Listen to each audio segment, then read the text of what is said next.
I recently shared an article from Forbes magazine with some of my contacts.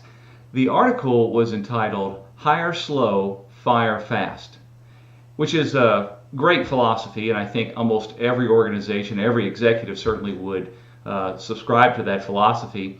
But I received a question back, and here was the question.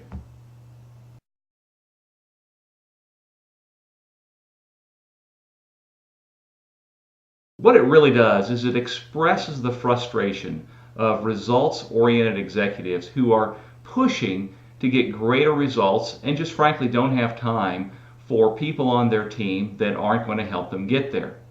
Now, of course, you have to follow your corporate policies. Those policies exist for a reason. They exist to make sure that everybody in the organization is treated fairly, that has a equal footing to be excellent in the job that they have. And frankly, it also exists to protect the organization from potential litigation if the situation isn't handled properly. But until you can change the policy, you're going to have to follow it.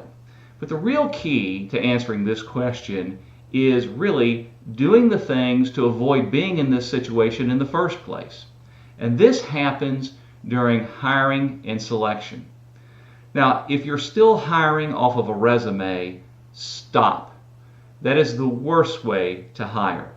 Resumes are a very inaccurate predictor of future success. So you're off to a bad start if that's what you're using to make your hiring decisions about that and maybe an off-the-cuff interview.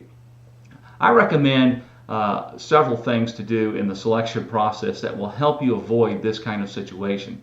First, you want to create a performance profile.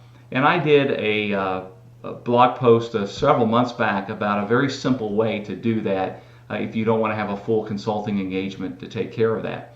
Secondly, I would recommend you using a validated assessment tool, which takes a lot of the subjectivity out of the process.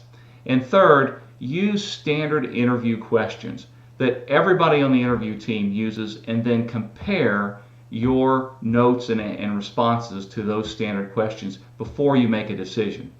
If you'll take these 3 steps with your next hire, it may not change your current situation, but it'll certainly help you avoid getting into the same thing again in the future. Let me know how it works for you.